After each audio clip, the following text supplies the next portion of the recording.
जय जिनेंद्र।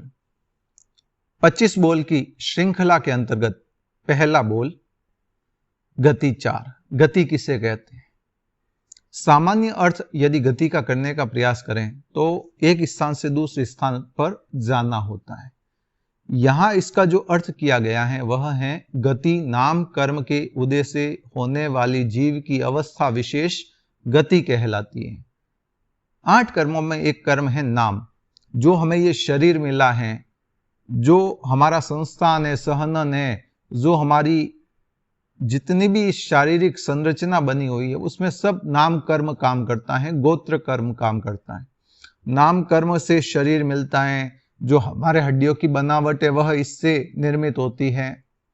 चेहरे की बनावट है, आंखों का पूरा जो हमारा मुंह फेस बना हुआ सारा इसमें यही कार्य करता है।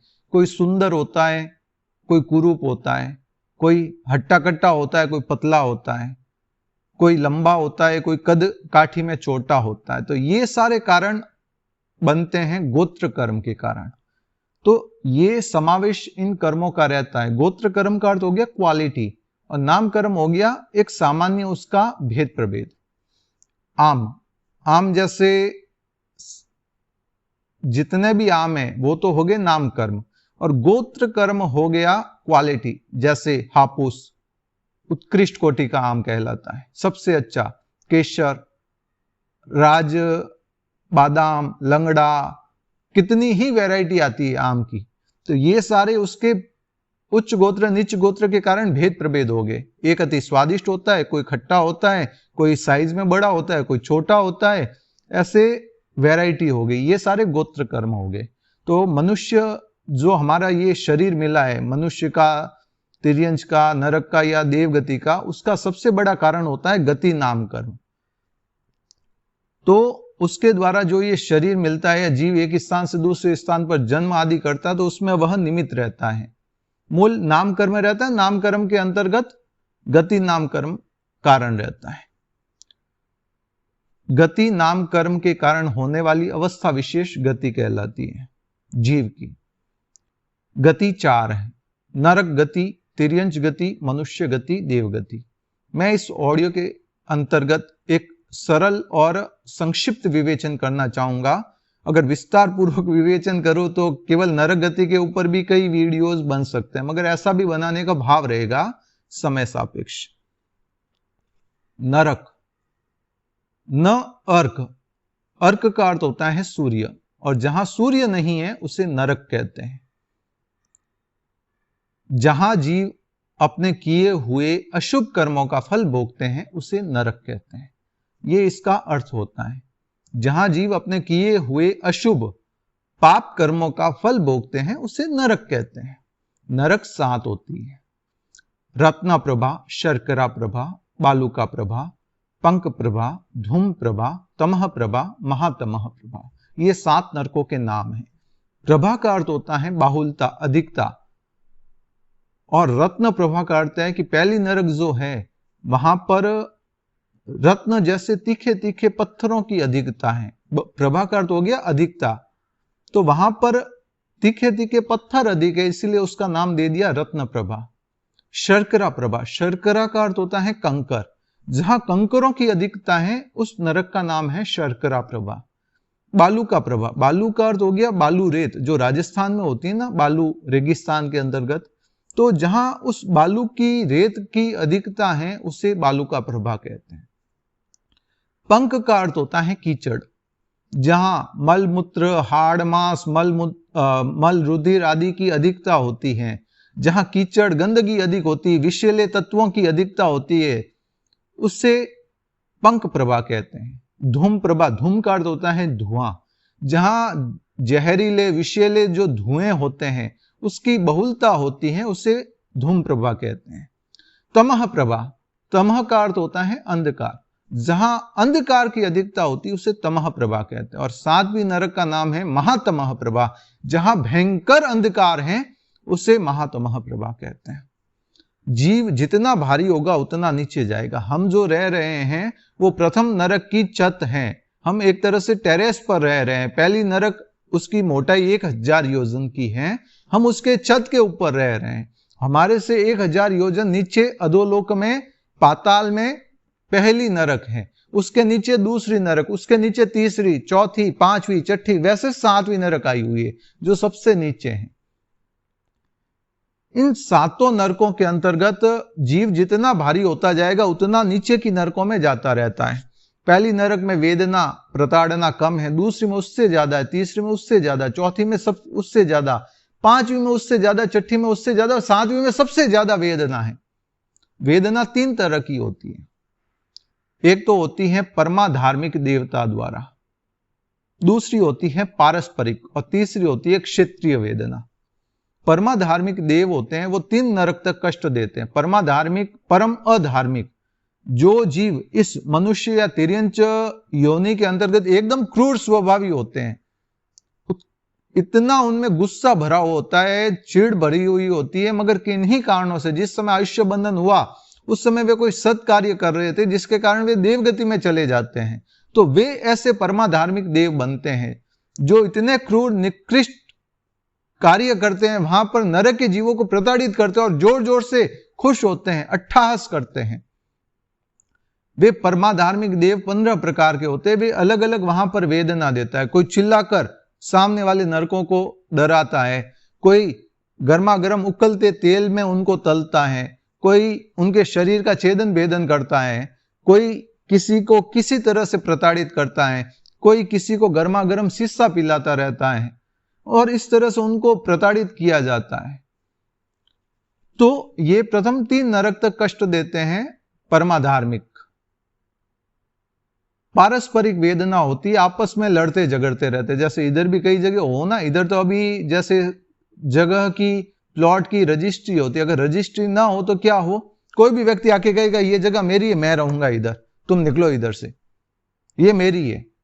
तो नरक के जीवों के अंतर्गत भी ऐसे पारस्परिक वेदना होती रहती। एक नरक का जीव दूसरे को घात करने के लिए, मारने के लिए, काटने के लिए दौड़ता है। छोटे छोटे जीवों का, जहरीले जानवरों का वे रूप बनाते हैं, सैकड़ों हजारों, फिर दूसरे नरक के जीवों पर टूट पड़ते हैं, उनके शरीर को क्षत विक्षत कर देते हैं। उनको वहां पर इतनी प्यास लगती है, इतनी भूख लगती है जिसकी परिकल्पना नहीं कर सकते। तो ये होती है सारी वहां की पारस्परिक आदि वेदना। नरक के जीव एक दूसरे को खाने के लिए नौच पड़ते हैं, टूट पड़ते हैं। तीसरी वेदना होती है क्षेत्रीय वेदना। मैं आपसे निवेदन करूं कि जैसे अभी सर्दी का समय आ रहा है, जब -डिग्री टेम्परेचर हो जाए, जहां आप ऐसी जगह गए जहां -40-50 डिग्री टेम्परेचर है, तो आप कितने जैकेट, मफलर्स और वो ऊनी टोपी पहनेंगे, शॉक्स, शूज, हर तरह से आप पूरे पैक रहेंगे ताकि आपको ठंड ना लगे। सही है ना? तो ऐसी परिस्थिति में हम इतनी सिक्योरिटी रखते हैं। अगर ऐसा कोई बंदा है जिसको -50 डिग्री में भेज दिया जाए और एक भी शरीर पर कपड़ा नहीं हो, वो कितना ठंड से ठिठुरेगा, कितनी उसको भयंकर वहां पर त्रासदी होगी, कितना उसका शरीर कंपायमान हो जाएगा कि उसको पहनने को कपड़े नहीं है। ऐसे किसी व्यक्ति को वहां पर -50 डिग्री टेम्परेचर में रख दिया जाए, और -50 डिग्री टेम्परेचर में जितने कपड़े हमारे पहने हुए हैं, उस व्यक्ति को अगर +50 डिग्री यानी नॉर्मल जो हमारे गर्मियों के समय टेम्परेचर होता है उसमें लाके रख दिया जाए, तो वो कितना बेचैन हो जाएगा, व्याकुल हो जाएगा, पसीने से तरबतर हो जाएगा और वहीं वो तड़पते तड़पते मर जाएगा। ये होती है क्षेत्रीय वेदना। जिस जीव का शरीर ठंड सहन करने के लिए बना हुआ है, जैसे पहाड़ी याक होते हैं ना, कितने बड़े बड़े बड़े उनके बाल होते हैं, भालू होते हैं, बर्फ के बर्फीले एरिया में भालू होते हैं ना, कितने बड़े बड़े बाल होते हैं ताकि उनको ठंड ना लगे। उस भालू को यदि चूरू या राजस्थान के उस क्षेत्र में लेके आ जाए जहां 50 डिग्री 48 डिग्री टेम्परेचर हो, तो वो मर जाएगा तड़प तड़प के, गर्मी को सहन नहीं कर पाएगा, क्योंकि उनके बॉडी की जो संरचना है वो ठंड सहन करने के लिए, गर्मी सहन करने के लिए नहीं है। तो ये क्षेत्रीय वेदना होगी कि गर्मी सहन करने वाले को सर्दी सहन करवा रहे, सर्दी सहन करने वाले को गर्मी। शुरू के 3 नरक तक शरीर उनका ठंड को सहन करने का होता है, मगर वहां गर्मी रहती है, उष्णता रहती है, और 7वीं नरक में ठंड अधिक रहती है, शरीर उनका गर्मी को सहन करने वाला था। -50 या +50 डिग्री टेम्परेचर नहीं होता है, अरबों खरबों डिग्री टेम्परेचर होता है। उन नरक के जीवों को जो गर्मी सहन करते हैं वहां पर, निकाल कर इधर की जो 5000 डिग्री सेल्सियस की भट्टी हो ना, उसमें बिठा दिया जाए तो वहां उनको लगेगा किसी एसी में बैठे हैं, उनको लगेगा इतना सुकून कैसे है, क्योंकि वो इतने आदी हो चुके वहां के भयंकर तापमान को सहते सहते। ऐसी नरक की वेदना होती है। मैंने एक संक्षिप्त के अंतर्गत बताने का प्रयास किया। नरक का कम से कम आयुष्य 10,000 वर्ष का होता है और ज्यादा से ज्यादा आयुष्य 33 सागरोपम का होता है। सागर का एक उपमा दी गई है, यानी एक सागर में कितना पानी हम बता नहीं सकते, अरबों खरबों लीटर या उससे भी ज्यादा होता होगा। तो वैसे ही उस आयुष्य को हम बता नहीं सकते जो एक सागर में होता है। सागरोपम की उपमा दी गई है। जैसे पानी के, सागर के पानी को कोई माप नहीं सकता, वैसे ही उनका आयुष्य भी नहीं बताया जा सकता। 33 सागर उपमा दे दी। 33 सागर की मैक्सिमम आयुष्य होती है 7वीं नरक में। तो ये संक्षिप्त के अंतर्गत मैंने नरक का विवेचन किया। दूसरी गति है तिर्यंच गति। मनुष्य के अलावा जो भी हमें दृष्टिगोचर हो रहे जीव हैं, चाहे जानवर हो, पेड़ पौधे हो, पशु पक्षी, कुछ भी हो, XYZ, वे सारे तिर्यंच होते हैं। तिर्यंच का यदि मैं एक नया अर्थ करने का प्रयास करूं तो तिर्यंच का अर्थ होता है टेढ़ा मेढ़ा, अर्थात हमारे रीढ़ की हड्डी सीधी होती है, इसीलिए हम सीधे खड़े हो सकते हैं 2 पैरों पर। मगर तिर्यंच कोई भी ऐसा जीव नहीं है जो 2 पैरों पर आराम से खड़ा हो जाए। हालांकि वो प्रैक्टिस से 2 पैरों पर खड़े होने का प्रयास करते हैं, मगर कुछ समय के लिए खड़े हो सकते हैं, लंबे समय के लिए नहीं।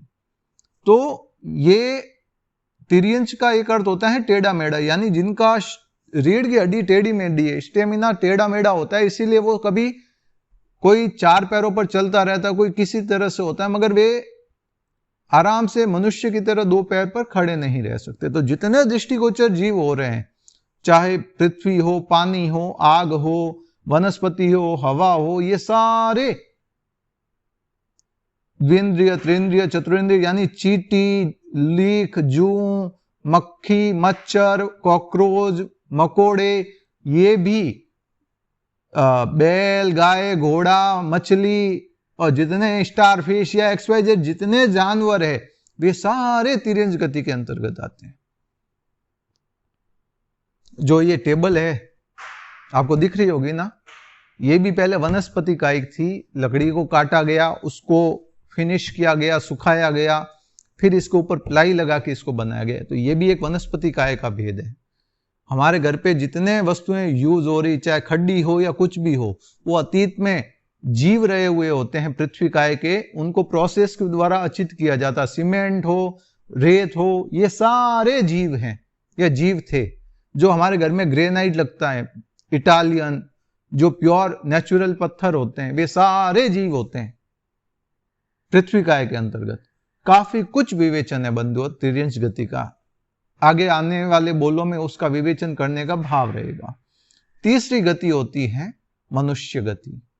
मनुष्य, हम स्वयं मनुष्य ही है, और मनुष्य का विवेचन यही होता है कि मनुष्य की संख्या इस लोक में सबसे कम है। मनुष्य की कुछ क्वालिटी अलग होती है। मनुष्य 4 कारणों से तिर्यंच से अलग है। तिर्यंच रीढ़ की हड्डी उसकी टेढ़ी मेढ़ी होती है, हमारी सीधी होती है। पहला अंतर ये हो गया। जितनी भाषा हमारी स्पष्ट है उतनी तिर्यंच की नहीं होती, ये दूसरा अंतर हो गया। तीसरा अंतर होता है हाथ की बनावट। 4 अंगुलियां एक तरफ, 5वां अंगूठा एक तरफ है। आपने जानवर कोई भी ऐसा नहीं देखा होगा जिसके हमारी तरह हाथ होते हैं। अंगुलियों से 90 डिग्री के एंगल पर होता है अंगूठा। तो ये तीसरा फर्क हो गया। इसीलिए हम किसी चीज को पकड़ सकते हैं। तिर्यंच जानवर किसी चीज को पकड़ने के लिए उनको सपोर्ट नहीं मिलता, हमें सपोर्ट मिलता है। ये एक फर्क होता है। चौथा फर्क होता है मस्तिष्क का। जितना विकसित मस्तिष्क हमारा है उतना विकसित मस्तिष्क किसी का नहीं है। पहला रीढ़ की हड्डी, दूसरा भाषा। जितनी स्पष्ट भाषा हमारी उतनी तिर्यंच की नहीं है। तीसरा फर्क हो गया हाथ की बनावट का, 4 अंगुलियां एक तरफ, अंगूठा एक तरफ। और चौथा फर्क हो गया मस्तिष्क का। मनुष्य ही ऐसा प्राणी है, 84 लाख जीवा योनि होती है इन 4 गतियों की, उसमें मनुष्य योनि सर्वोत्कृष्ट है। देवता और नरक के जीव, तिर्यंच जीव भी लालायित रहते हैं मनुष्य बनने के लिए, मगर मनुष्य जन्म मिलना दुष्कर महादुष्कर है। अनंत काल की जन्म मरण की परंपरा के अंतर्गत जो हमारे थोड़ी थोड़ी अकाम निर्जरा होती रहती है, हम वहां सहन करते रहते हैं। एक वृक्ष सर्दी भी सहन करता है, गर्मी भी सहन करता है, बरसात भी सहन करता है। कोई अज्ञानतावश उसके डालियों को, टहनियों को काट देता है, पत्थर मारता है, तो भी सहन करना होता है। कहीं आग लग गई और उसके कोई जलना शुरू हो गया, उसकी लकड़ी जलने लग गई, उसका वो वृक्ष जलने लग गया, उसको वो भी सहन करना होता है।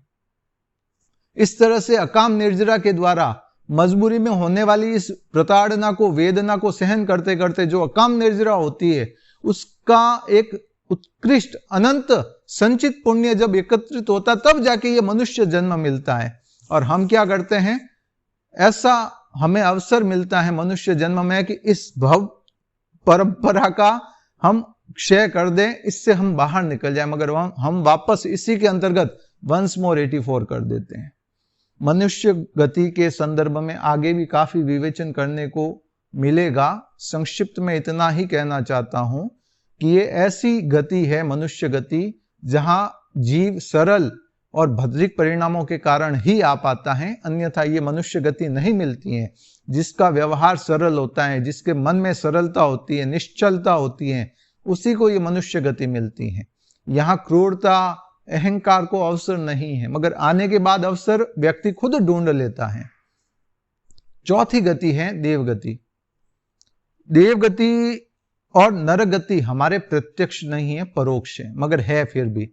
नरक अधोलोक में ही है, नीचे ही है हमारे से, जबकि देवगति नीचे भी है, हमारे इर्द गिर्द भी है और हमारे से ऊपर भी है।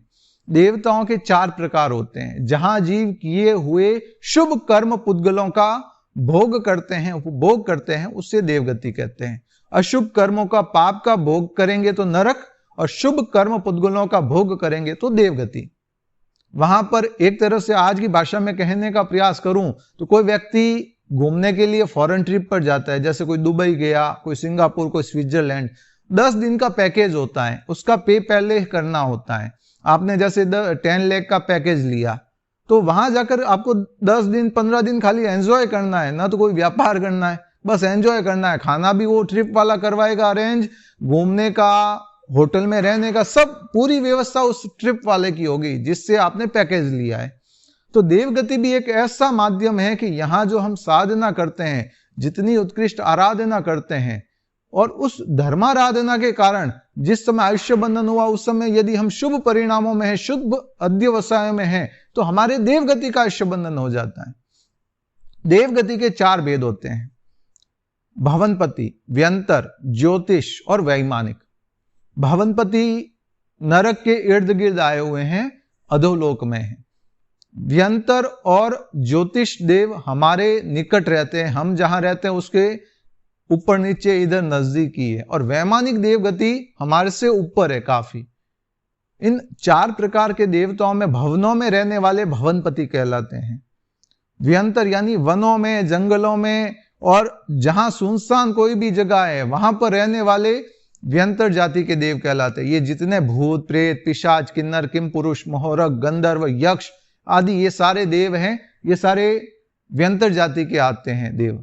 कहीं पर भी जितने ये देवी देवताओं के मंदिर बने हुए हैं, जितनी प्रतिमाएं हैं, या जो शरीर के अंदर प्रविष्ट होते हैं, किसी के शरीर में आते हैं, देवता बोलते हैं, ये सारे व्यंतर जाति के देव होते हैं।